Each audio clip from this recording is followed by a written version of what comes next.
Good evening. I'm David Ferriero, the Archivist of the United States, and it's a treat to welcome you this evening to the William G. McGowan Theater here at the National Archives, whether you're here in person or joining us on our YouTube channel. We're looking forward to hearing from Annette Gordon-Reed and Peter Onuf, the authors of the recent and very well received Most Blessed of Patriarchs, Thomas Jefferson and the Empire of Imagination. After the program, they will be signing copies of their book in the lobby. First, I'd like to tell you about two other programs that are coming up here on Tuesday, May 31st. At noon, we'll have author David Price, who will be here to talk about his book, The President's Book of Secrets, the untold story of intelligence briefings to America's presidents from Kennedy to Obama. A former intelligence officer, Price, his name is Price, not Price, Price has interviewed every living president and vice president, as well as many others involved with the production of the president's top secret daily intelligence report, his Book of Secrets. Later that day at 7 p.m., Gary Zola, the author of We Called Him Rabbi Abraham, will discuss why Abraham Lincoln was given the affectionate title of Rabbi by America's small but growing Jewish population. To learn more about these and all of our public programs and exhibits, consult our monthly calendar of events in print or online at archives.gov. There are copies in the lobby as well as a sign-up sheet, so you can receive it by regular mail or email. You'll also find brochures about other National Archives programs and activities. And another way to get more involved in the National Archives is to become a member of the National Archives Foundation. The foundation supports the work of the agency, especially our education and outreach programs.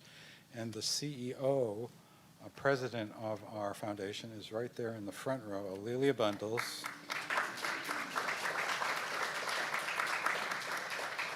Now, Dr.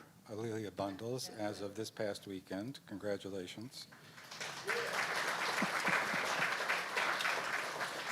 And there are applications for membership also in the lobby. And a little known secret that I keep telling everyone about, no one has ever been turned down for membership in the Archives Foundation.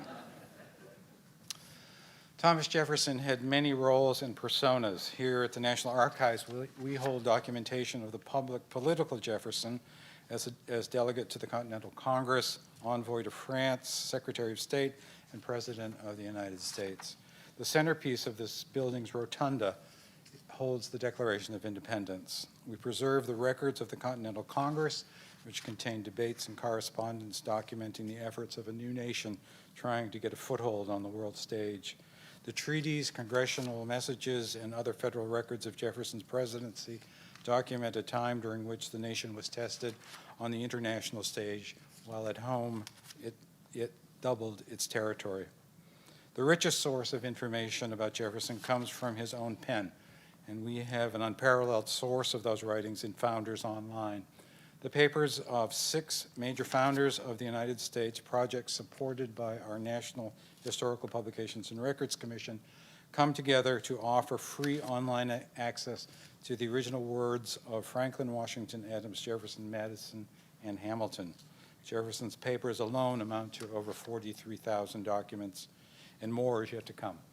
Founders Online allows all of us, students, the casual reader, scholars, like tonight's guest authors, to learn more about Jefferson and the public feature and the person in his own words.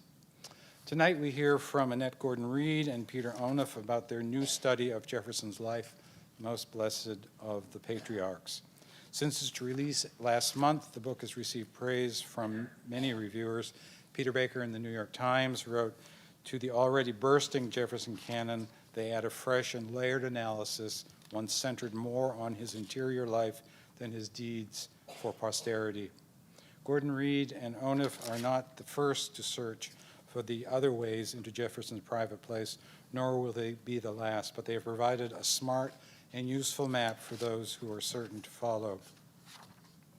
Annette Gordon-Reed is the Charles Warren Professor for American Legal History at Harvard, a professor of history at Harvard also, a professor at the Radcliffe Institute for Advanced Study, and formerly a visiting professor of American history at the Queen's College, University of Oxford.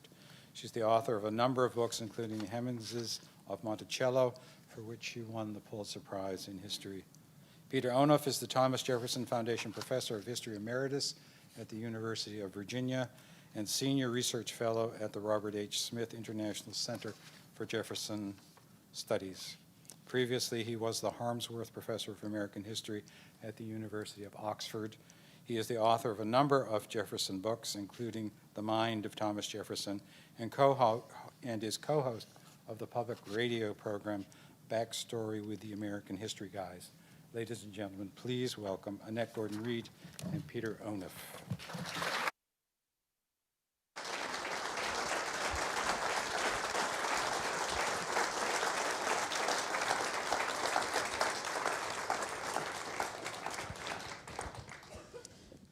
So here we are.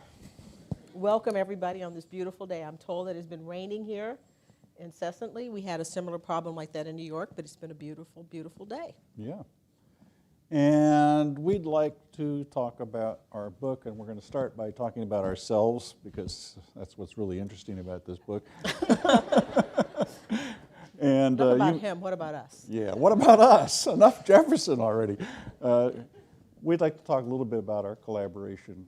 It's unusual in our line of work to collaborate because historians are the last of the petty bourgeois shopkeepers out there who run their own operations.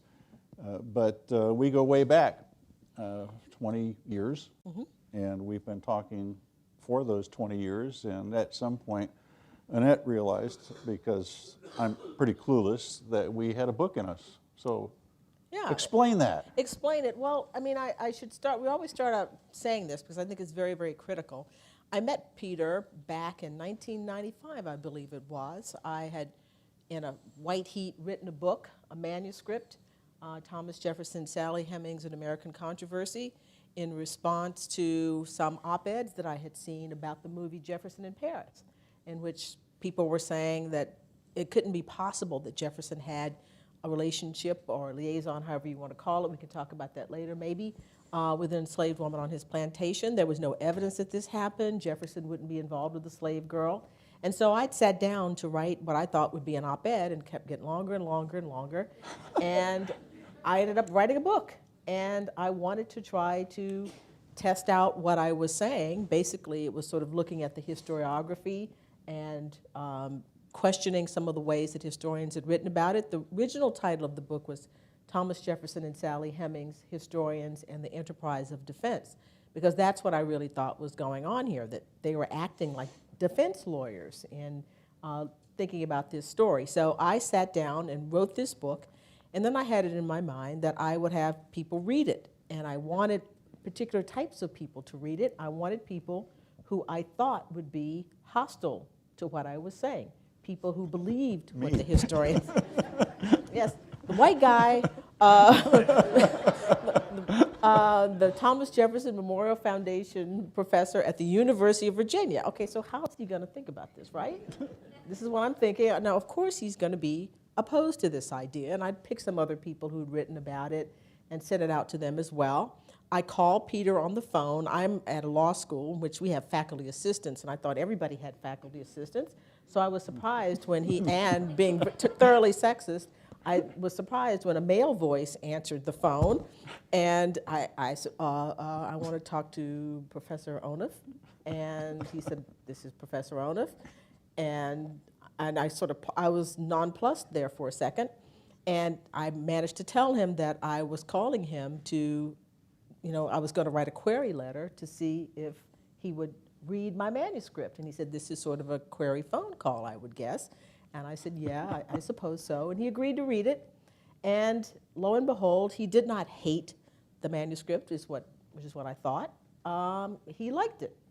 And I went down to Monticello to see him and a woman named Cinder Stanton, who, unbeknownst to me, was a friend of his, who was the senior historian at Monticello, and I sat down with her with my manuscript, but I also sent him a copy of it, and I had sent him a copy of it, and then he wanted to see me as well, and so I went to his office, and we talked. I liked him immediately, and we became friends, and so it's been this long conversation about Jefferson. He's an intellectual historian. I am a social historian. I write about politics as well, and so we decided that we would continue our conversation over the years. And once he decided he was thinking about retiring, and I didn't want him to sort of ride off into the sunset or whatever, wherever he was going to go. And I said, we should do a book together. And he agreed to do it. And so this is something, it's easy to do when you know each other as well as we know each other. It would be much harder if we had wildly divergent views about Jefferson, but we pretty much agree from our different perspectives. And so it's been a fun ride. Well, as a rule, I don't do people. When I got the job at Virginia, it was to be the Thomas Jefferson professor, so I was necessarily associated with a person. And I've had to do a lot of work on Jefferson over the years, but I always focused on what was up there, his mind, and found him to be frustrating and fascinating. I'm deeply conflicted about Thomas Jefferson, and just between us, I think she's always been a little soft on the guy. But she, in effect, Just what you want, an 18th century plantation owner. Go ahead. well, she threw down the gauntlet. She challenged me, and I have to say, actually looking at this person as a person in the round, trying to make sense of him, has been a great treat.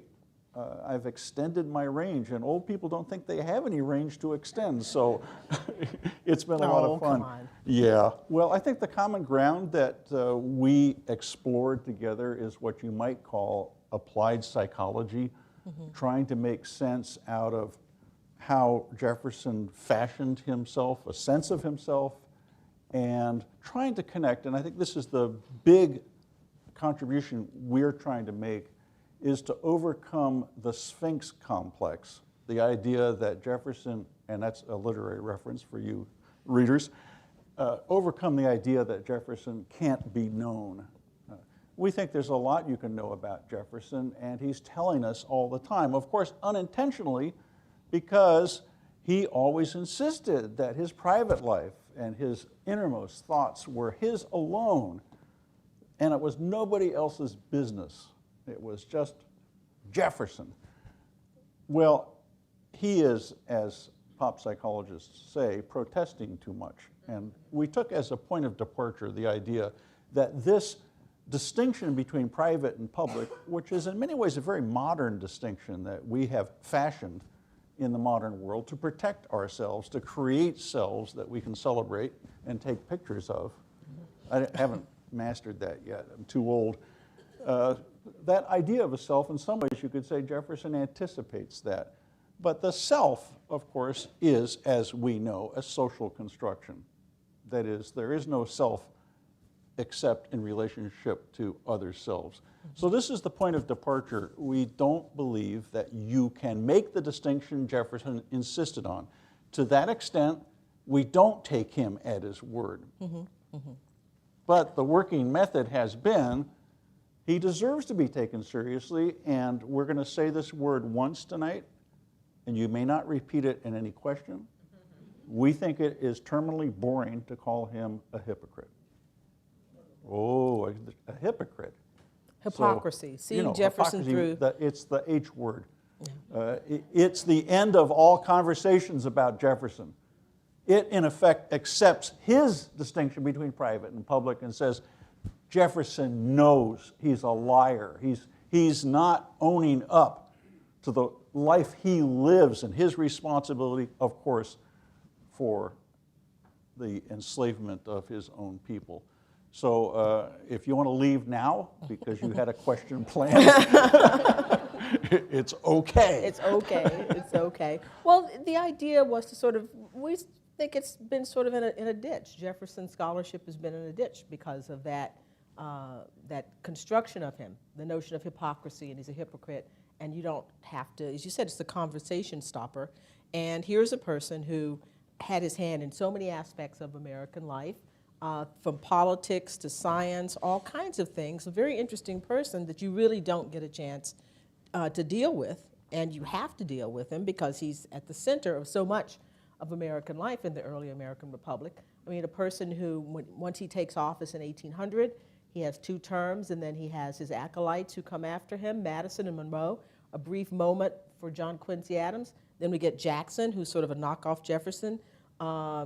Doesn't belong on money, though. Doesn't belong on money. Well, but a person who sees himself as Jeffersonian, I mean, we don't really have that record of political influence for that length of time. And how can you just sort of use that individual and sort of dismiss him with the word hypocrisy? There's a lot there to deal with. So we do say in the book that we are, and we sort of qualify this whenever it is all reasonable, to take him at his word. What that means is you take him seriously. And we do something else that I think is very, very important. There's a historian, Virginia Scharf, the first time I met her, she's written a book about Jefferson, the women Jefferson loved. And this was before she'd written the book, and she was working on it. And we met at the OAH. And she asked a question. She said, what if the people in Jefferson's life actually mattered?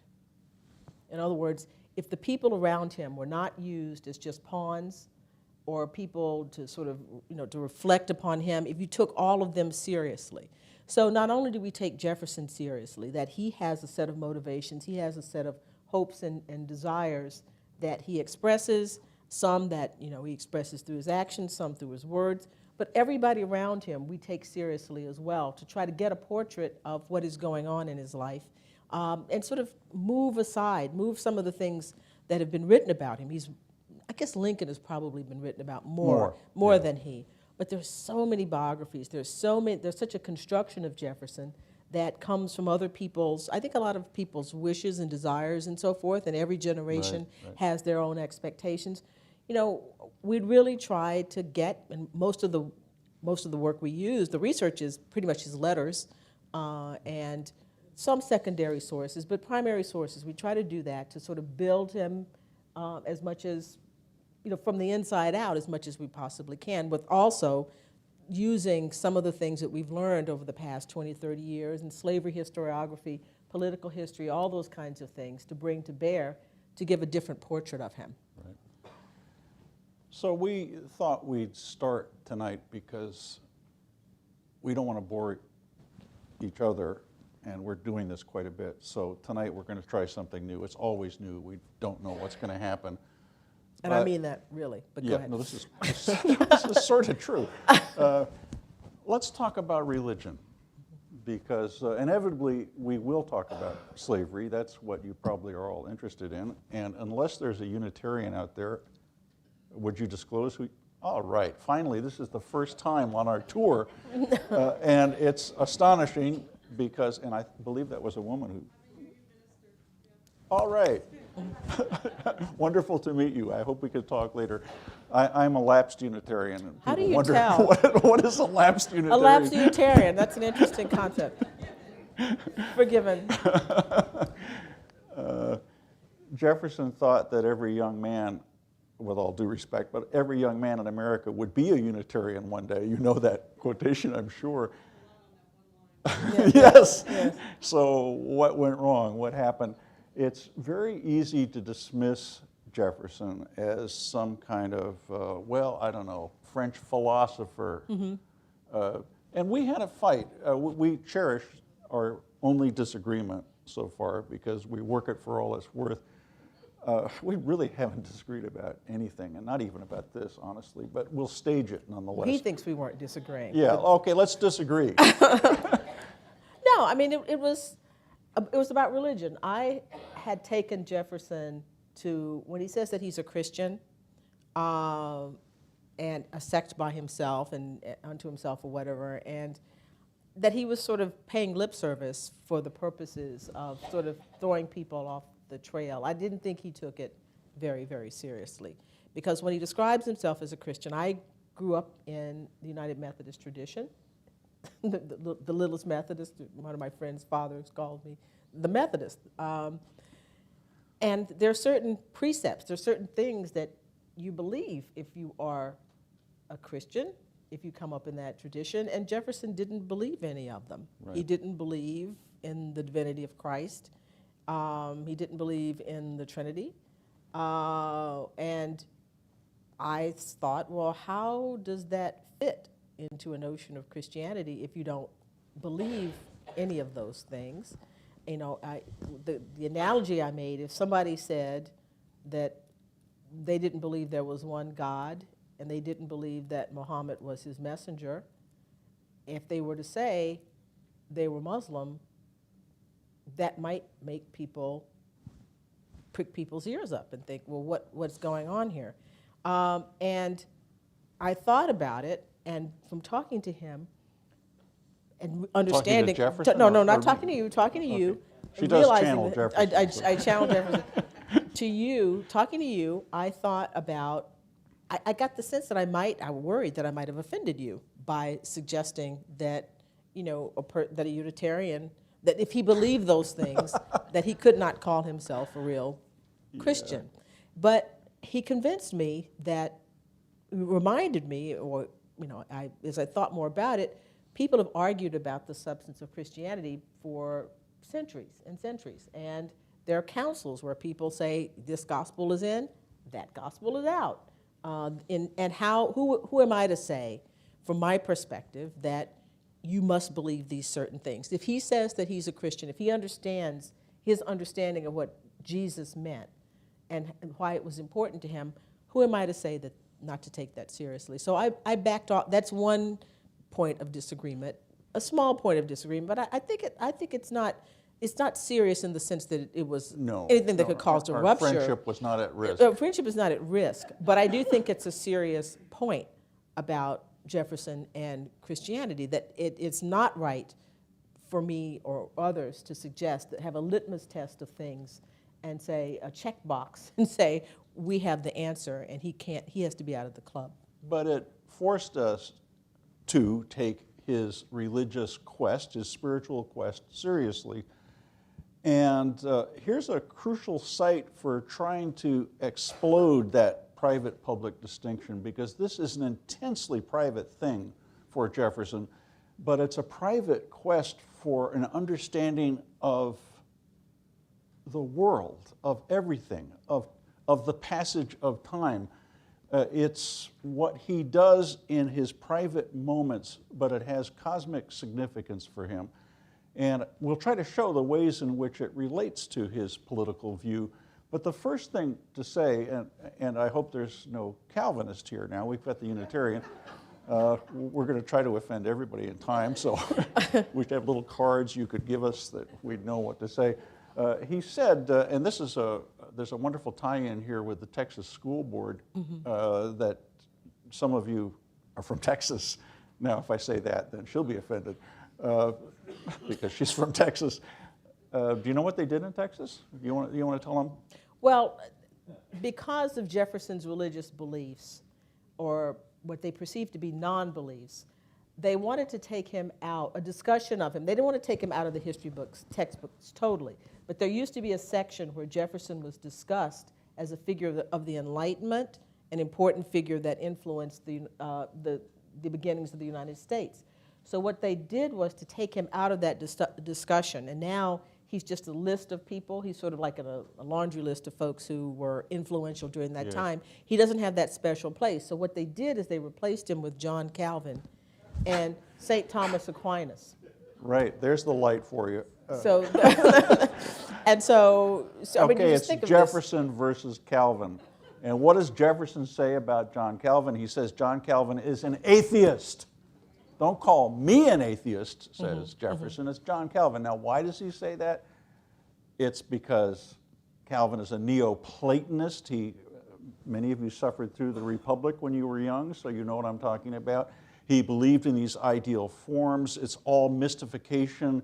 There's all this mediation between you and God. And the preachers, this is his great animosities toward priestcraft, those human beings who assume to speak for, with a special privileged relationship to God, and you are worshiping them, not God.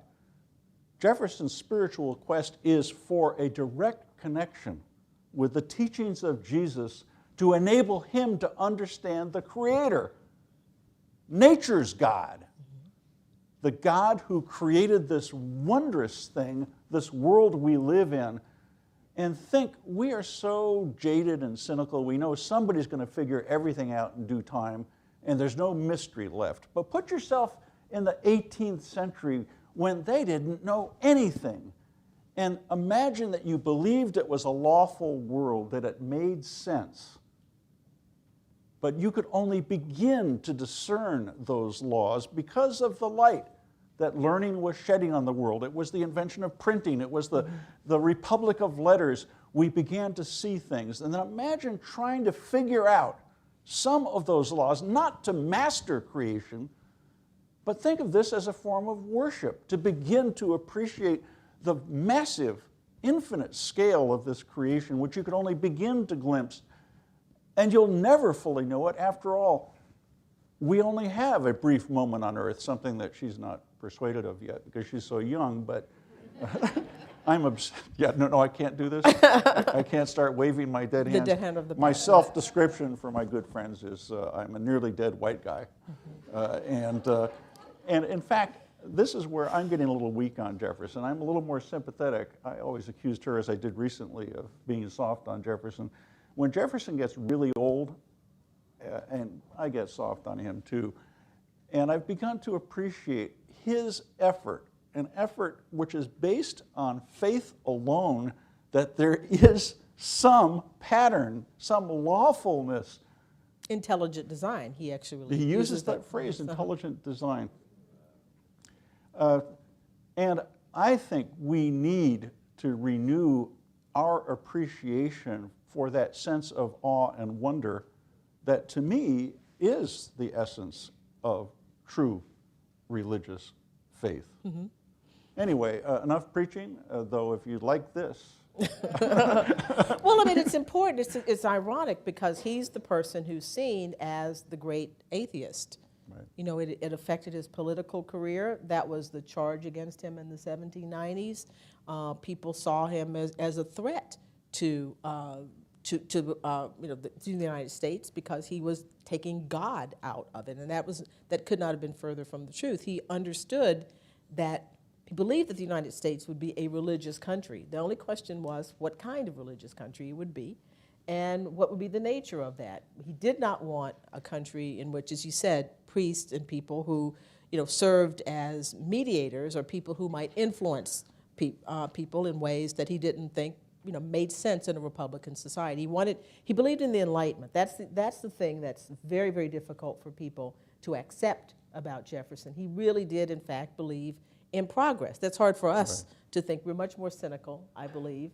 And we know, I don't want to say cynical, I'd say more realistic, that there is no straight line progress from, to the future where it could go back. We have no idea what it's going to be. But he actually believed things were going to get better and better and better. And that's a tough one for us to take. Well, it was a tough one for him to take in his own time. Mm-hmm. He died in 1826 on July 4th. Of course, that's very mystical. That must mean something. Mm-hmm. And before his death, had he been paying attention, and he did know this, he would know that racial slavery was becoming more deeply entrenched in America. He knew that slavery was an injustice, yet there it was spreading across the land. He knew that the American Revolution had not triggered a series of democratic revolutions across the world, because what happened in France was a repudiation, was a horrible outcome. It seemed almost the antithesis of what Jefferson imagined the American Revolution to be. Rivers of blood would flow before the peoples of Europe would cross that threshold of self-government, become real peoples, real nations. All of this was happening while he was still alive. That is, this massive failure of the Enlightenment project, you might say, the political Enlightenment, the democratic Enlightenment. Yet he still believed in it. He still had faith in it. And I think the contrast is striking, and this is what Annette is alluding to, between our attitude of, call it disenchantment, call it in this particular moment of malaise with populism, which is kind of a pejorative word for democratic sentiment. Do we share Jefferson's faith?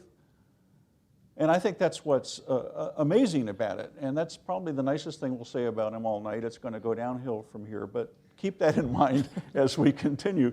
And let's pivot from that, of that idea of fatherhood, creator, to our title.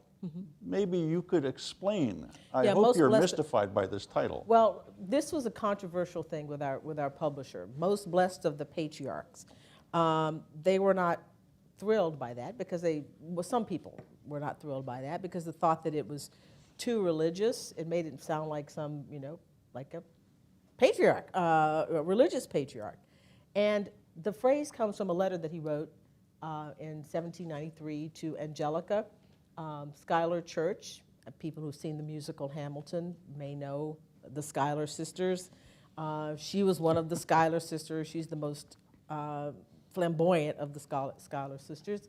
And he writes to her as he's about to come home to Monticello after he has lost the battle in the cabinet with Alexander Hamilton's, Angelica's brother-in-law, actually.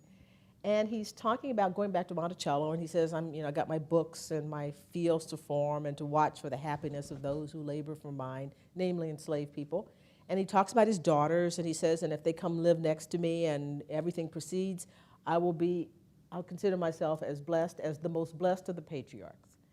And we thought that this was an interesting way to describe himself. In another letter, a couple of years later, he describes himself as an antediluvian patriarch. And you think, what's going on here? You are the Apostle of Liberty, so-called Apostle of Liberty. You are about to become the head of the Democratic Republican Party. You are a Republican, in your sentiments. You are a person who championed the French Revolution long after other people had sort of abandoned it, after people had been getting their heads chopped off. You're calling yourself a patriarch. This is a figure from ancient times. A patriarch is an autocrat. A patriarch controls everything, the people around himself, and we know what patriarchy means, and we wanted to explore that. This is, when he's talking honestly, how he sees himself, that's what he's seeing. Well, it just occurs to me, and I can't help but I come up with new stuff. He's looking back to the Bible. He's trying to find out what Jesus said. His conception of the future depends on the long arc of history, of time. And the use of the word patriarch suggests that there's something about fatherhood which is natural. Nature is a key word for Jefferson. Of course, if it's natural, that's a normative term. It's not just descriptive out in nature. It's what is and should be. And central to his political philosophy and his way of life is a conception of fatherhood and of family values. And family values and patriarch. We think of patriarch in a negative way, because I said autocrat. He thinks of it in terms of responsibility. Right. That's what he's talking about, that I'm watching for this, I'm doing this. He is in control, but he sees himself as responsibly All right, so I want you to control. explain how a patriarch, because this is the epitome of domestic despotism, isn't it? Do any of you old men remember what it was like when they took you seriously?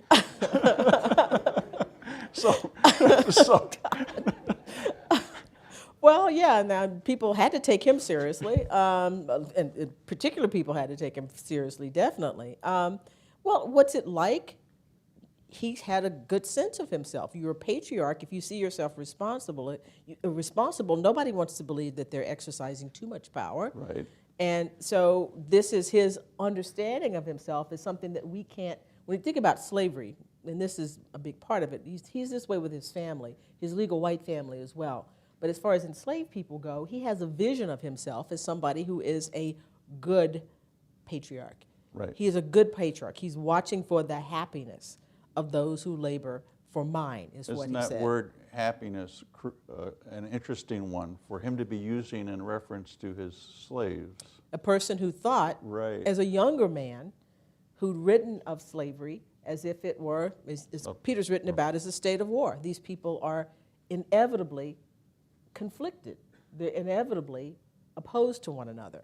And so we talk in the book, we should say structurally, the book has three structures. The first part of it is called Patriarch, and we sort of explain how he came to be this particular thing. The second part is called Traveler. We take him out of Virginia, he goes to France, and we also have him, we talk about his life as a politician. And the third part is called Enthusiast, and we investigate some things, or talk about some things in Jefferson's life that are not, things that are influences but are not the political things, music, visitors, and then privacy and prayers, and those in religion. But it's crucial, we say, that his conception of himself as a patriarch, when he's writing to Angelica Church, he has come back from France, and his attitude about slavery has changed while he's in Paris. He goes to this place that he loves.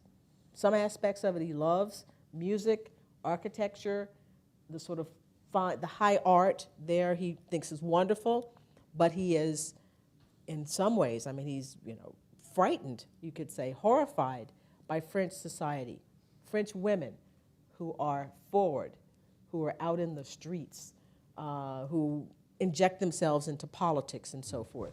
He looks at the French peasantry. This is pre-revolutionary France. People are starving in the streets. And he compares that to his home, to Virginia, to his place. And the people at the bottom there, that is to say enslaved people, he makes a comparison and he says they're not starving. Now, we understand that freedom, the lack of freedom is a real problem, but he makes a comparison between their situation and at home. We also talk about the fact that while he's there, James and Sally Hemings are in Paris with him. James Hemings, he's brought over to be trained as a chef in some of the greatest kitchens in Paris and in France. And Sally Hemings comes over later on. These two people are his wife's half-siblings. Jefferson's father-in-law, John Wales, had 6 children with an enslaved woman, Elizabeth Hemings, and James and Sally, Sarah Hemings, are the products of that union, and they are with Jefferson in Paris. And they are the faces of slavery to him there. So all of these things are going on. As he's thinking about slavery, his attitude is changing.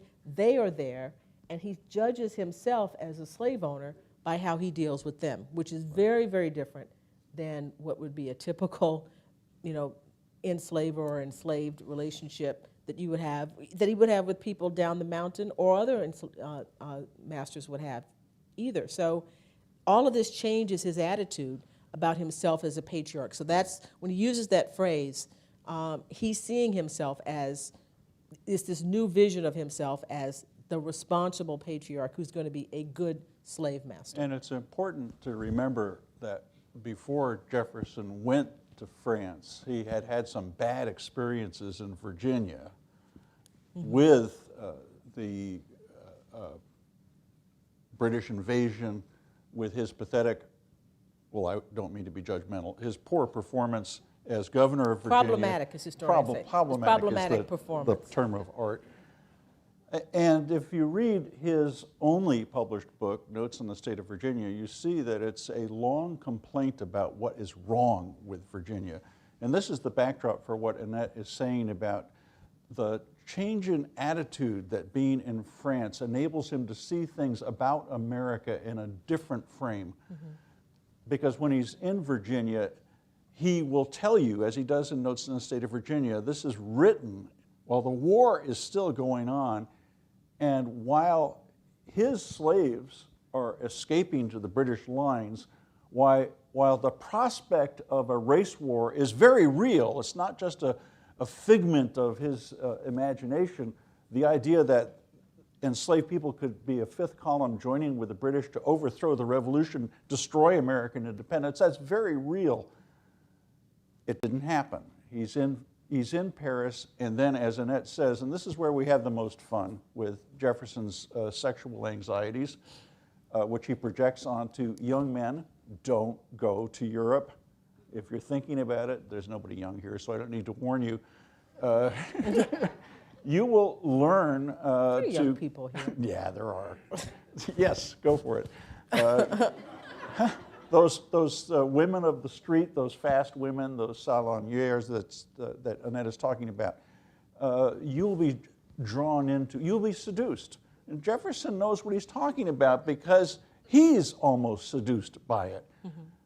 And he sees then, as he looks back across the ocean, not only does he come to terms with slavery, with Sally and James, in a way, becoming domesticated, part of a kind of family that has affective, sentimental ties, that there's a kind of reciprocity, all of these things he could begin to feel with some degree of legitimacy. Of course, we know that things are very strange in that household in Paris, and Annette has really written about that brilliantly.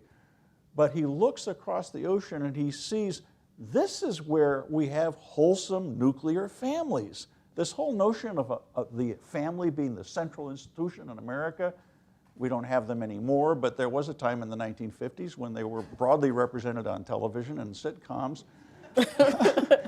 Family values, and it goes back to Jefferson, because it is that family which is the foundation of the Republic. Mm-hmm.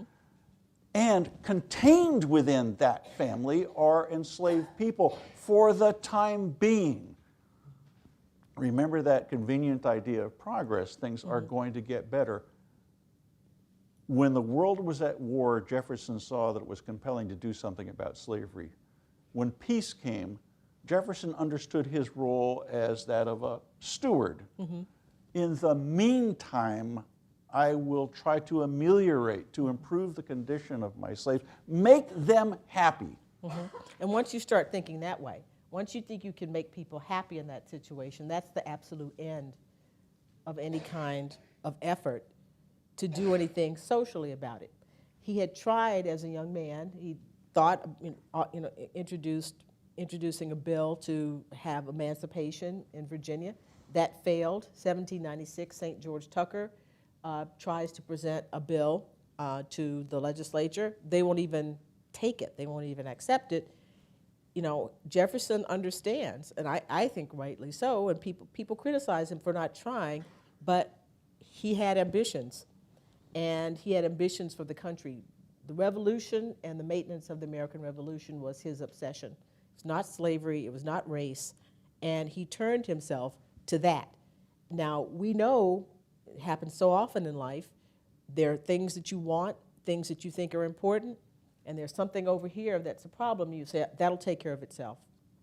But that is the thing that ends up being lethal, because obviously, in the end, the Union breaks apart because of this, because it wasn't dealt with. So once he realizes that he believes that there's no Republican solution, and when I say Republican, I mean Virginians were not going to vote slavery out in the 1780s, in the 1790s. He could have tried to do that. He could have spent his life devoted to trying to change their minds, and I don't think that we would be sitting up here on the stage talking about him now if he had done that. This is the dilemma, and let's take a Jeffersonian lesson in democratic government.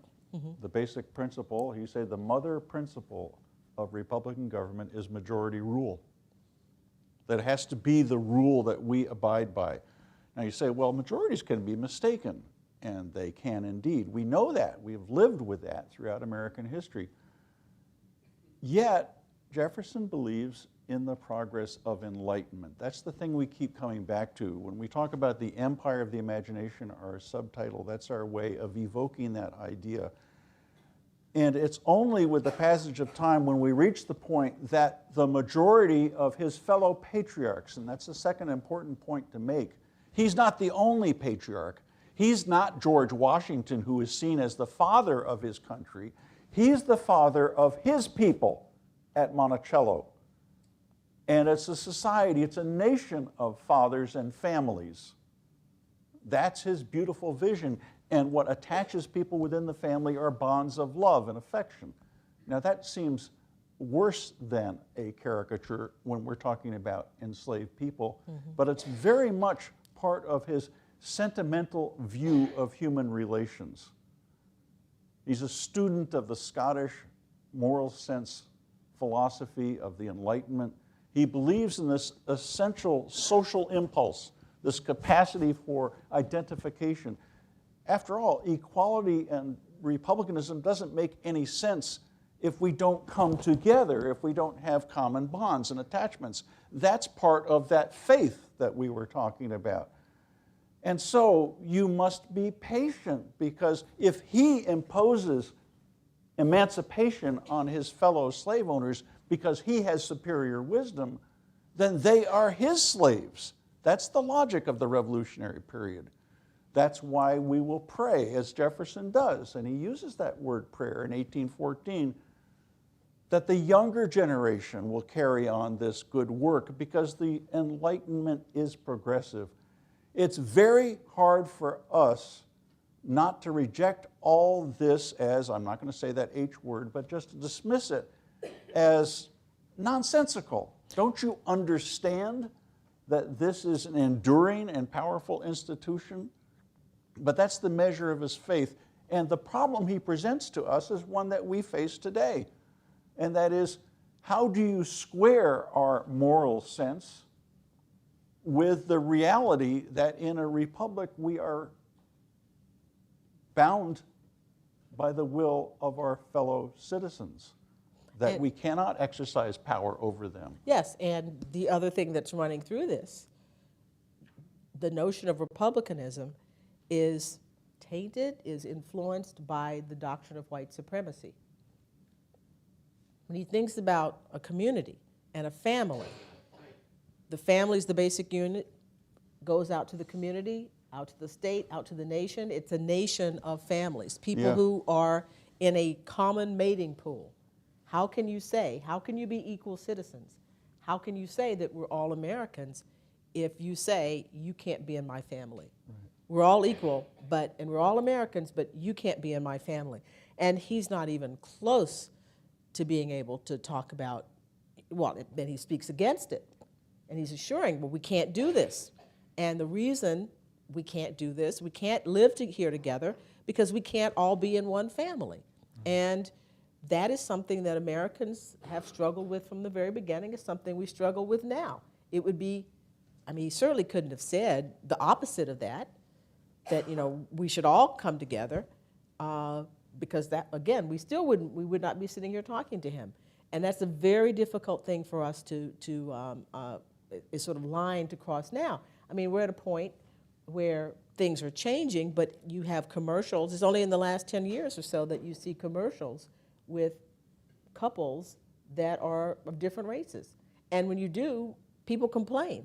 People still complain about it. I remember reading somewhere, I think it may have been Alabama, that had laws on the books against interracial marriage, and they wanted to sort of go through and clean up the laws because it's unconstitutional. They can't do that. But some huge percentage of people said, no, leave it on the books, even if it's not legal. So this issue of race and the place of African American people goes through all of this question. He sees fellow patriarchs, but they're fellow white patriarchs, because he can't conceptualize African American people and white people living together as a family, because that was so far from what anybody could say at the time. I think, should we have people ask us questions? We're just sort of. Oh, I had much more to say. Yeah, more. Well, you can say something else, but I want to. Yes, let's have to hear other people ask us questions. We'll still talk while they're doing. So, how did he view Sally Hemings? Oh, wait a minute.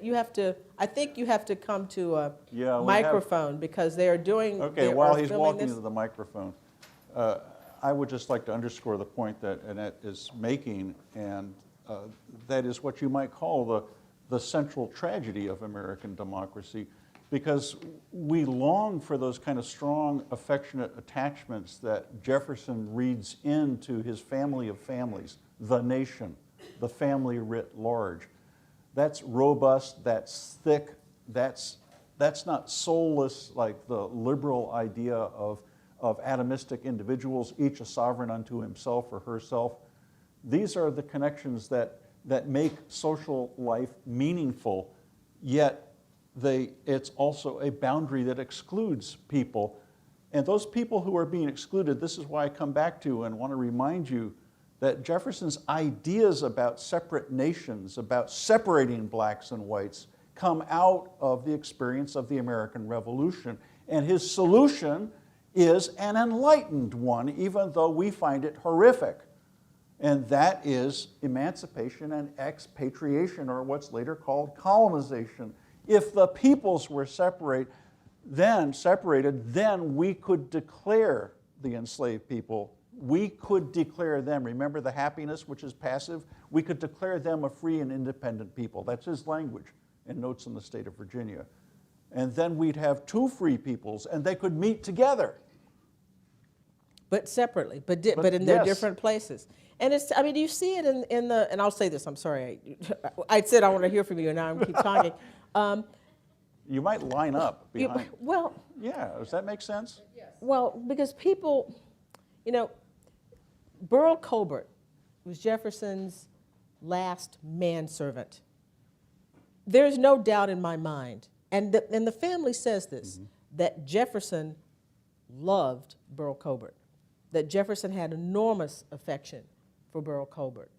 And Jeff Randolph talks about his companions and people that he grew up with, and he talks about loving them. What you cannot do is talk about love between a man and a woman. Right. You know, it's all this notion of affection, or mammy, unless it's mammy. You can love mammy, because, you know, you're not going to have children with mammy. Mammy is like mom, a mother figure. So it's interesting to see how this notion of love and affection, he knows all this. They talk about all of this type except the kind that produces children. And so love and you know, love is there, or some notion of love, some realization, and they talk about it, but not anything that is transgressive, not the transgressive kind. So, and that's enough, but go ahead. Okay, well, Jefferson did have mixed-race children. Yes? And when they got older, in at least some cases, he let them have their freedom. Maybe not with emancipation papers, but let some of them go to Ohio.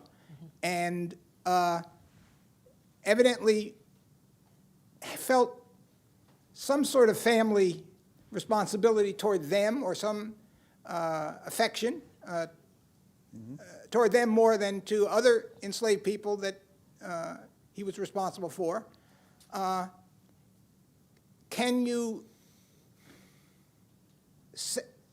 say whether there was, without getting into the H word, is there any...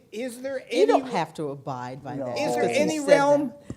in which he actually overcame the racial prejudice in his own family life and could see had some family affection toward his mixed-race children? Well, I mean, Madison Hemings said that he was not in the habit of showing partiality or fatherly affection to them. And then he says he was affectionate to his grandchildren. And what that suggests, because people talk about Jefferson, you know, playing games with his grandchildren. So that's what is meant by, he compares himself to his grandchildren, who would have been his cohort, his age cohort, not Jefferson's oldest daughter, who's, you know, much the age of their mother. So we don't know. I mean, they certainly, he spent time with them. In my first book, I had not thought about this very much, but when I was writing the Hemingses of Monticello, there are these letters where he's talking about going to Poplar Forest, and he'll tell the overseer there, you know, the other carpenters will be coming next week. I'm coming up with Johnny Hemings and his two assistants, or Johnny Hemings and his apprentices. He put his sons under the tutelage of John Hemings, who was the carpenter, the master carpenter at Monticello. So these guys are going up, it's a 90-mile trip to Poplar Forest. You know, it's a long way, and he's up there with them in a small place for long stretches of time. He goes with his granddaughters, who write letters about this time period, and he talks about them stopping for picnics and doing stuff like that. She never mentions Beverly, Madison, and Eston in those things, but they're there. So they are named for people who are his friends and favorite relatives. I mean, he has a plan about them. The two oldest children don't get papers because they go as white people. And you don't want papers if you're white, because then that would mean that you were not white. I mean, you know, you would be enslaved.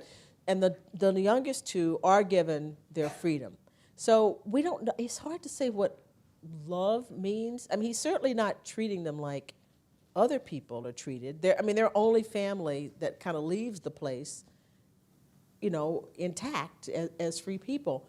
But you don't really know, because he's not talking about it. Madison suggests that, as I said, he wasn't in the habit. People transform that and say he never. But what he says is that it's a father, he's kind to everybody. But it's sort of a detachment. So I get a sense that he just didn't know what. It was a tough situation because at some point his grandchildren move into Monticello. I suspect that their lives could have been very different. The Hemings children's life could have been very different if Martha and her children lived in some other county. But he can't treat his enslaved children, illegitimate is the word they would have used, the same way he treats his legitimate white grandchildren. That would be an insult to his daughter. And Martha Randolph was the most important person in Jefferson's life. And he would not do, I just can't see them being treated the same way.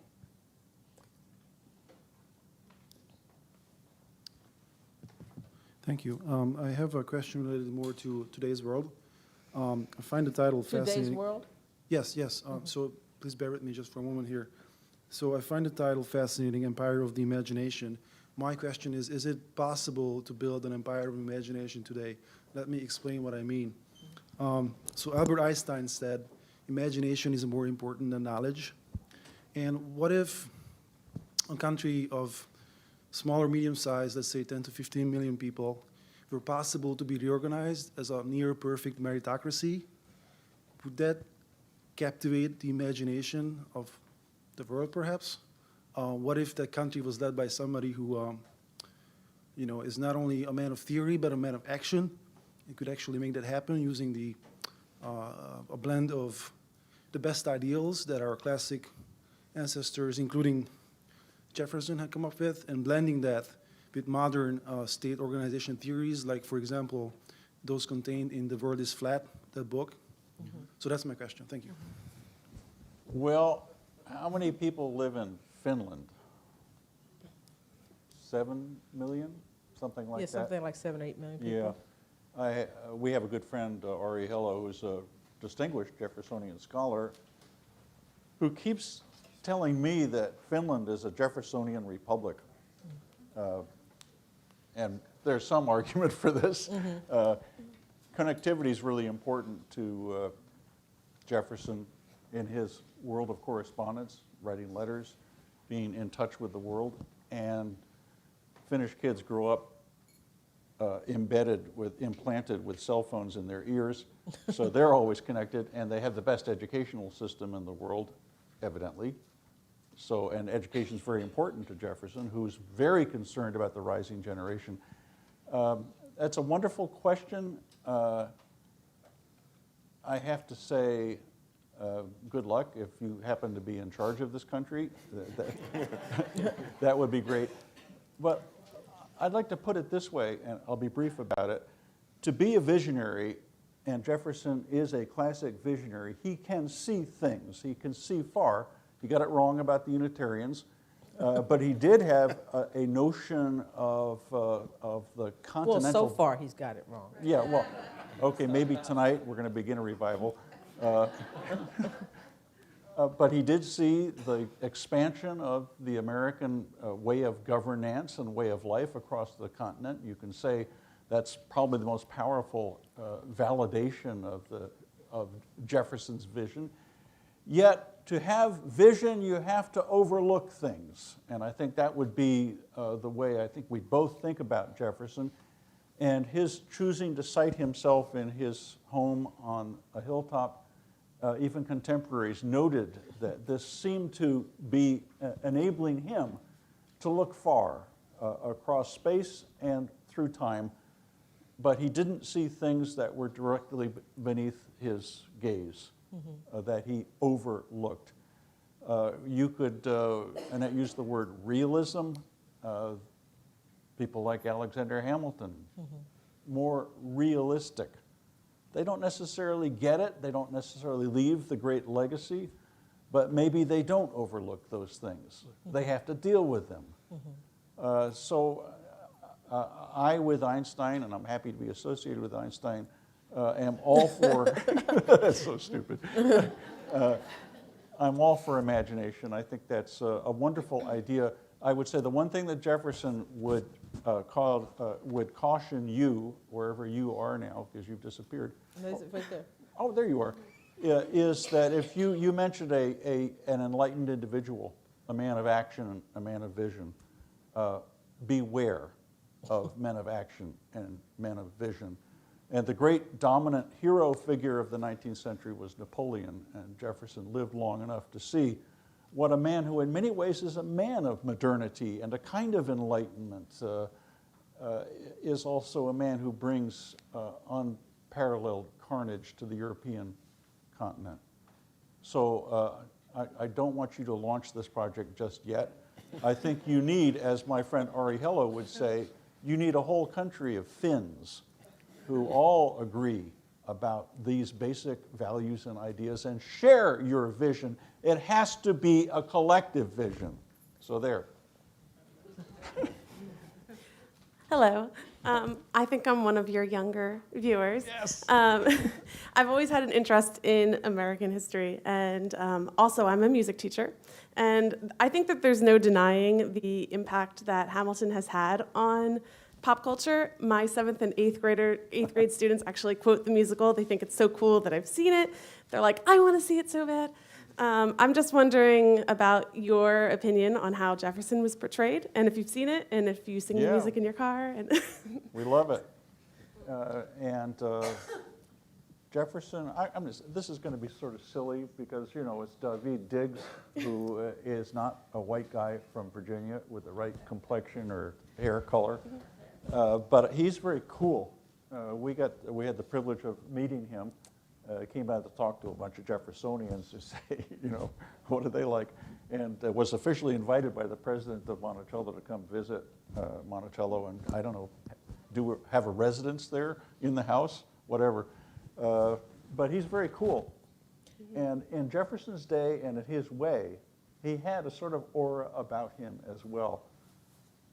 Nothing like David Diggs, and that's an authority on this. It's a different kind of coolness. But I think he was a cool guy.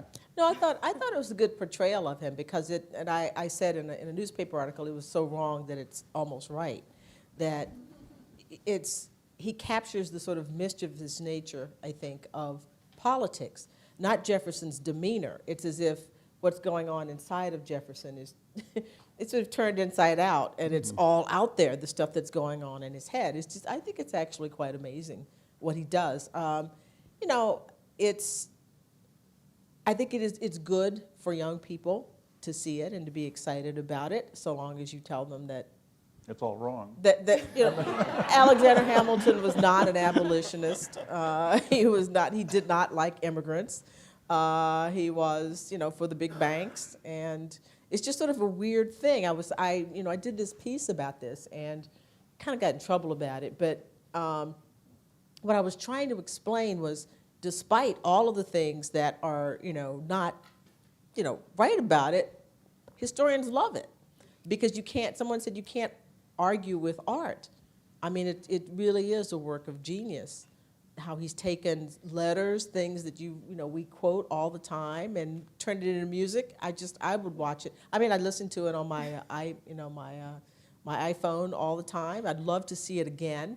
But I think it's wonderful. And I think it's actually good for Jefferson I mean, Yeah. even if you hear the lines, the stuff he says, except for what did I miss, when he sort of comes back and it's like, you know, he's been in France and doesn't know that they've written a constitution,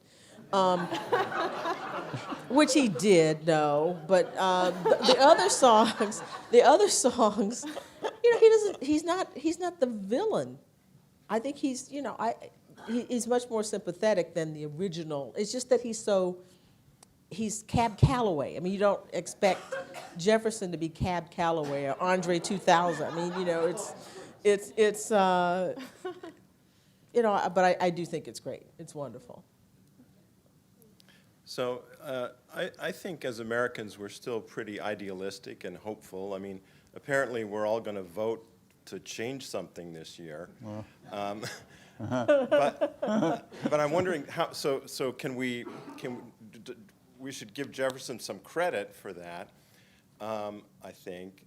And I'm wondering if you'd use another P word, maybe not the H word, but another P word, that is the paradox. You know, we have very high ideals. All men are created equal. I mean, even Jefferson didn't know how we were going to interpret those words, you know, 200 years later. But we have a hard time sort of making that into a reality. Right. And so, you know, we're the children of the American paradox, and Jefferson is our father. Yeah. He has left a paradoxical legacy that is obvious in the record of American history, partly, as Annette says, because he can be taken in so many ways, and that is what you're articulating here. But there are better and worse ways to take Jefferson, and I think that's the value, the added value of a proper historical understanding, embedding him in his own time. He's not a libertarian. The idea of equality doesn't degenerate for him into the sovereignty of the self, as I've expressed before. There are things that are irredeemable in Jefferson's legacy. He, in his time, believed that there was a natural superiority to males and that they had a role to play in family formation and leadership. He was a white supremacist, as Annette has said. But I do think it's the hope itself. And I don't know, and I'd love to hear that affirmed that we are an idealistic people. I wonder if we're more complacent than idealistic, if what those ideals are, what we're stretching for, why we cherish ourselves so much. Is there some higher end toward which we aspire? I'm not clear, but I spend my time in the 18th century and the early 19th century, so maybe you could tell me things are not the way they seem to be. What do they seem to be? They seem to be pretty terrible, Annette. Pretty terrible? Oh, God, am I going to get political now? No. I would say there is, and this is nothing new. We know there is a dialogue in American history. That's true, another way of saying paradox. And it might behoove us to look back at Jefferson's fears and his anxieties. And he wasn't a Pollyanna. He had great hopes. But as I say, those are hopes that he had to pray for. He had no empirical evidence that things were going to turn out the way he prayed they would. Yet he feared that everything would fall apart. And the main way we know this is his fear throughout his life in politics that the revolution would fail, that Americans would not preserve the Union, that those basic principles which he says ought to be our creed as a people would not inspire the rising generation. All those hopes that young people would save the world, would make it better, there's always that fear, a fear that old people have always had, that the young people just aren't up to it. Was that better? Well, it's depressing, but sure. Yeah, I recently had the pleasure of, the privilege of visiting the country of Haiti. And I wonder if you could reflect on Jefferson's attitude towards the Black Revolution in Haiti and how you see the impact that revolution had on that period. you know, one might think, based on what you said earlier, he might see it as a place, a site for potential expatriation, as some other presidents ultimately did as well. And of course, Haiti struggled for so long, and still is struggling for respect, and even now, you know, having to sue the United Nations over what's happened there with cholera. But getting back to Jefferson, how did he view it? Well, the first thing that he says about it, he writes a letter to his daughter. One of the early things, when the revolution, he says, you know, they've taken over, the blacks have taken over Haiti, and they've set up a regular government, that's what's going to happen in the rest of the Caribbean. And so it's sort of like a matter-of-fact thing. And then when there are reports of white people killing black people, then all of a sudden he switches, and it becomes fear. Because again, he's thinking, I mean, remember, Virginia is 40, at this time, it's about 40% black, that the Haitian contagion, because refugees are coming to Virginia and Philadelphia and other places, and they're telling the stories about the things that happened, then all of a sudden he's like, you know, we can't have this. I mean, we can have an age of revolution, but he's not ready for a revolution in which, see, and it's, well, now I'm going to get political. Black people cannot kill people for their freedom. White people can fight for their freedom. Black people can't fight for their freedom. And that's true now. Black people are supposed to pray. Pray for it, not fight for it. And that was his attitude. At first, you know, oh, this is like a revolution. And then it gets really serious, and then it's cut off. His administration doesn't support. You know, later in life, he says, well, you know, I am, after he's out of office, he says, I would recognize Haiti, because as you know, they wouldn't do it. I would do that, but white people are too prejudiced to accept that. And so you're sort of thinking, wait a minute, you know, I'm not, it's like he's saying, I'm not, nobody ever thinks they're prejudiced, right? I'm not prejudiced, it's those other people over there. They're not ready for it, but it's a terrible story, because if without white supremacy, again, it's this benevolent thing about declaring independent people. Whites could come along and say, all right, you're free. Whites can, you know, help you set up your country or whatever, but if you're gonna fight, you can't fight and kill for your freedom. So it's a completely different, it's a double standard about revolution. Again, geopolitics intersects with servile insurrection, and that's his frame of reference. And you say, well, where could you actually put these people? That's a good question, and that's quite right. You declare them a free and independent people, but not really. Mm-hmm. He imagines a kind of protectorate. Mm-hmm. Well, something like, say, Liberia, mm-hmm. Or Sierra Leone, the British predecessor. And again, the notion of fighting and killing, of course, in the Civil War, black troops were directed by white officers. So this is a powerful anxiety about the racial order being turned upside down. And so in theory, yes, at some future date, in some distant place, and the best way to track this is to look at what he thinks about different possible sites for colonization. And they keep getting more and more distant. Because he doesn't think that we could live together. So I was very pleasantly surprised to hear you begin with a discussion of Jefferson and religion. That's not what I expected when I came here tonight. But I was also surprised at the distinction that you were drawing between Jefferson's sort of private religious world and Jefferson, the public man. It would never have occurred to me, based on what I know of him and what I know of Unitarian history, to have made that distinction. And I've been sitting here trying to think of why that is. One reason is because of when he was writing. It was right around the time of the Unitarian controversy, centered at Harvard Divinity School, centered in Massachusetts. I can't believe he wouldn't have known about that and what was going on and the conversations that were going on.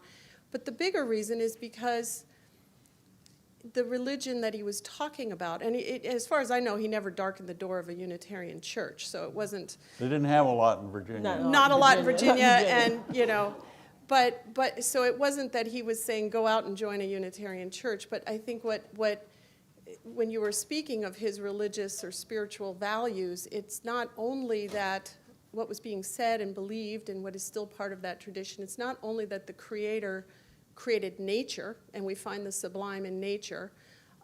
It's not only that nature is the sort or the path that we pursue the search for truth and meaning, but that the Creator created reason.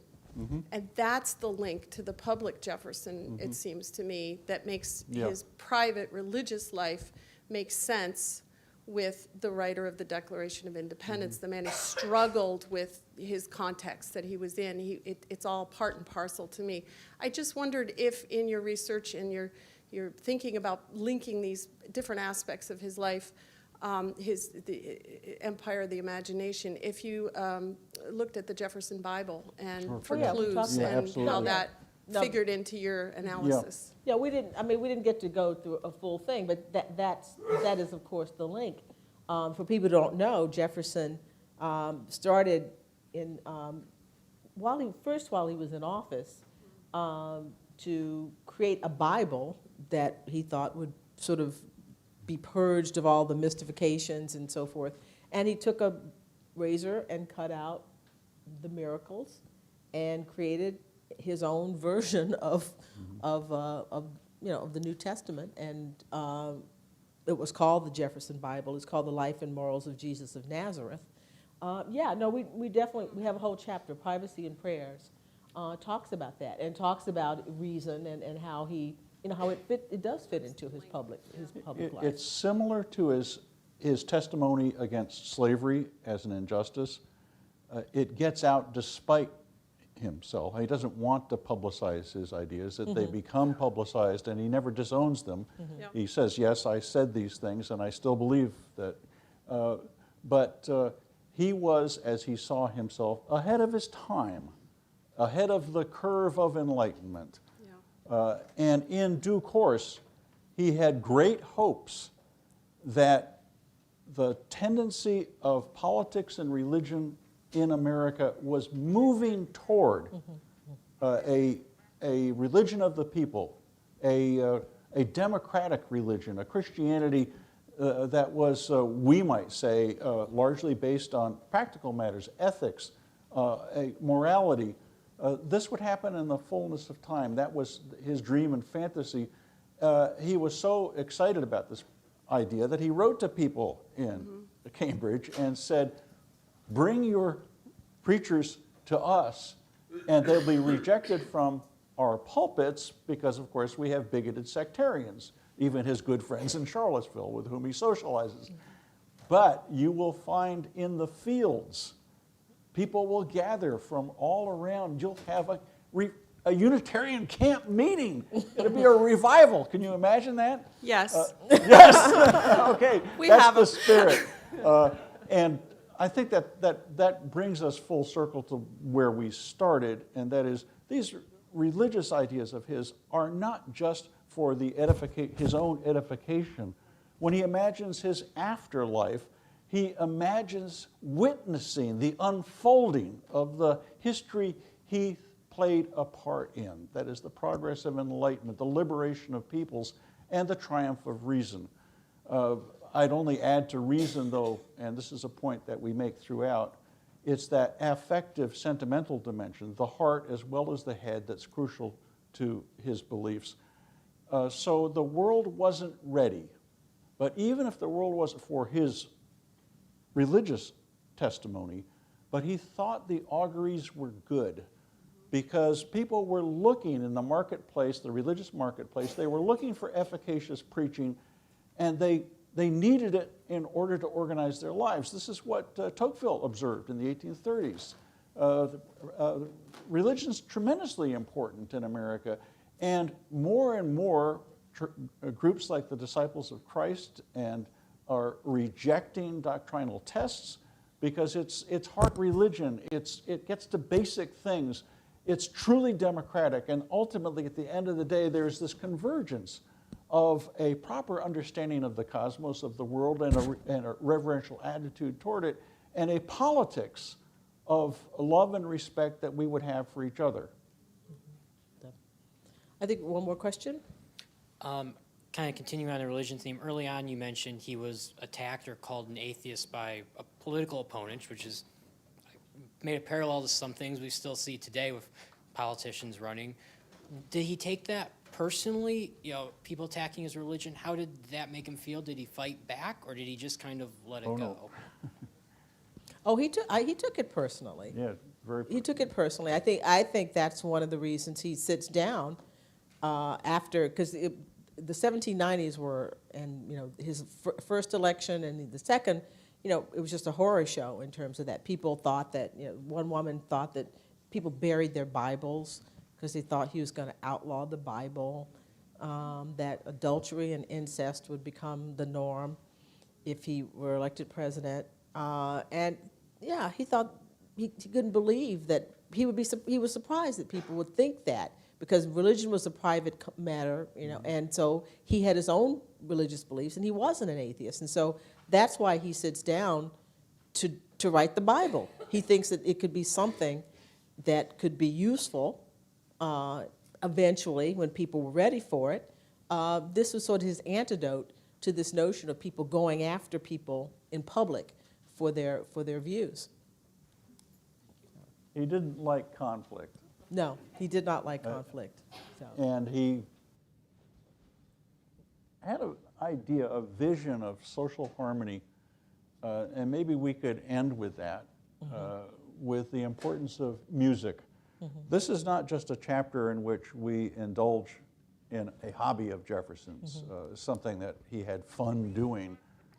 In many ways, his engagement with music, the passion of his soul, was a reflection or instantiation of his notions of a larger cosmic harmony. People together in harmony. But of course, bringing us back to this notion of patriarch, with him in control in a way. So Well, orchestrating. Orchestrating it all. And imagine the Declaration of Independence, which I'm wearing here tonight, as sheet music for America. Yeah. And we're all singing from it.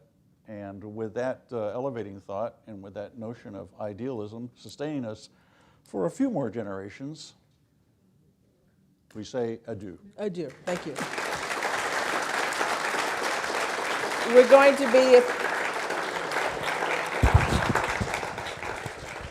I'm told we have books for sale if you are interested, and we'll be out there and answer any more questions and sign books if you like.